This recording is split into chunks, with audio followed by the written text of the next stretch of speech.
While everyone is excited for the return of racing with this weekend's Hungarian Grand Prix, there's another element that one particular garage will be paying close attention to.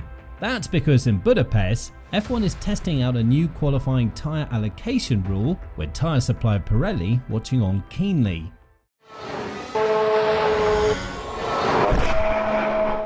How does quali work?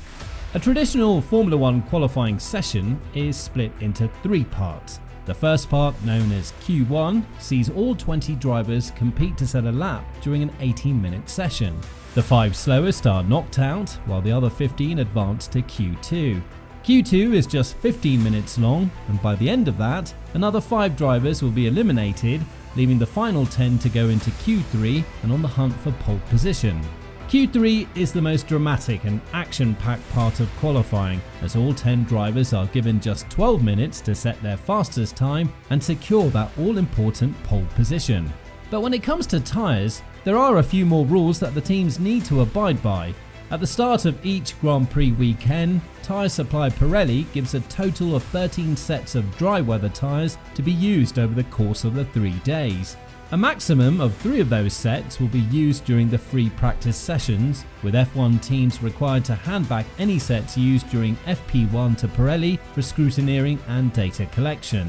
But as it stands currently, qualifying has less reactions. Teams are allowed to use any of the remaining dry tyres they have left during qualifying, with a maximum of 3 allowed for the main race on Sunday. If it rains, it's a different story, with teams given 4 sets of intermediate and 3 sets of wet weather tyres, but on a dry weekend, it explains why teams will often use only soft tyres during quali as they look for the quickest lap time. F1 and Pirelli have attempted to make changes in the past. The new sprint shootout format, introduced this year, required drivers to set Q1 and Q times on new mediums, while drivers setting a lap time in Q3 had to do so on new soft tyres. But in Budapest, these rules will again be mixed up. What is changing? The race in Budapest is acting as a trial of what Pirelli is calling the Alternative Tyre Allocation, or ATA for short. What this means is teams are going to be much more restricted in terms of which tyres they can use during a particular quali session. Now, every driver will have hard tyres fitted to their car for Q1, with the top 15 moving into Q2, which they must compete in with medium tyres. The final Q3 session will see a return of the norm, with drivers allowed to use the soft in order to set the quickest time. This means that we could see the bottom 5 drivers set a much slower time than the eventual pole sitter, given those bottom 5 will have only set a time on the harder and slower tyre compound. This trial was originally scheduled for the Emilia-Romagna Grand Prix, but the cancellation of that due to rain forced Pirelli to move it to Hungary instead. It's not the only trial either, with the format set to be used again in Monza at the Italian Grand Prix before teams and F1 vote whether to include it permanently for the 2024 season. Why is it changing? As for why the quali tyre format is being changed, well, the answer is simple: sustainability. Formula 1 is on a real drive to reduce its carbon footprint and is pressuring anyone involved in putting the show together to improve their own sustainability. No one has been more affected by this than tyre supplier Pirelli, who, with the potential threat of losing the contract to rivals Bridgestone, have been asked to help make the sport greener. Pirelli have gone about this in a number of different ways, including the ongoing war over the removal of tyre blankets, but these new tyre qualifying rules are in theory an easy win for Pirelli. By enforcing these rule changes, Pirelli will only be supplying each team with 11 sets of tyres rather than the traditional 13, which doesn't sound a lot, but considering there are 20 drivers on the grid and 22 races in the 2023 season, it soon adds up. Pirelli believe that even a small measure like this will reduce their carbon footprint significantly, so we'll be hoping that the teams find it tolerable enough to vote it through come the weeks after Monza. What could this mean? As well as the environmental impact, Pirelli Motorsport Director Mario Isola is convinced it will introduce a new strategy element into qualifying as well. Isola said, "A new tyre allocation for qualifying will be tried out for the first time, with the obligation to use just the hard in Q1, medium in Q2 and soft in Q3 if conditions stay dry. But these changes, at least on paper, should lead to a wider range of options, particularly in terms of strategy. The ATA also saves 2 sets of dry tyres compared to the traditional format using 11 sets instead of 13, and it'll be run again at the Italian Grand Prix in Monza. After that, the FIA, F1 and the teams will decide whether or not to adopt it for next season. What did the drivers think?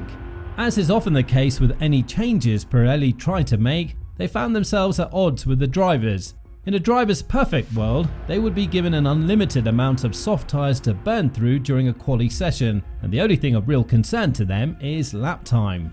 Pirelli though are being asked to focus on the bigger picture, but reigning world champion Max Verstappen warned ahead of the original test in Imola that starting on the hard tyre could make life difficult for the driver. I hope it's not going to be cold in Imola, otherwise it's going to be quite tricky. It's the same for everyone, but I don't think we need to actually do these kinds of things in qualifying. I don't really see the benefit of it. It's better if we make sure that all the cars are close to each other and more competitive instead of spicing things up in that way, which I think is probably for the show. Verstappen's teammate Sergio Perez agreed with the Dutchman's opinion and said he believed there was no need for sweeping changes. The Mexican said, "We do not really need to change anything. We'll see once we try it, but I don't think there's a need to change something that's working well." It's not just Red Bull drivers either, with Ferrari's Charles Leclerc also suggesting that no tweaks were needed. What will the outcome be? Pirelli will no doubt have been sad to see the race in Imola washed out, but it may actually turn out to be a blessing in disguise, for Verstappen makes a valid point. The 2023 edition of the Emilia-Romagna Grand Prix was scheduled to run in May, and at a time when the highest temperature in the region tends to be around 20 degrees Celsius, if you consider that an F1 tyre is heated to 100 degrees before heading out on the track. Having the surface so much colder means it will take the rubber a lot longer to heat up to its optimal temperature. But a qualifying hour can go by in an instant, and drivers simply don't have the time to hang around during Q1, meaning there was a very real possibility that we could have seen plenty of offs and perhaps even some red flags to disrupt the proceedings. But 2 months later and the climate is much kinder. The temperature in Budapest this weekend is expected to top 30 degrees, which could prove crucial to getting the tyres up to the right heat and quickly. That reduces the chance of any incident drastically, and it'll be a similar story in Monza, with temperatures at that time around 30 degrees. Pirelli will hope this tyre test proves a success as they look to curb their carbon emissions, and the climate may well be the one thing that has worked to make a successful vote all the more likely. So let us know in the comments if you're a fan of the tyre changes coming up in Budapest, or perhaps you'd prefer drivers to get their way and for it to stay how it is. In the meantime, make sure you're subscribed so you never miss a release here on the DRS Straight.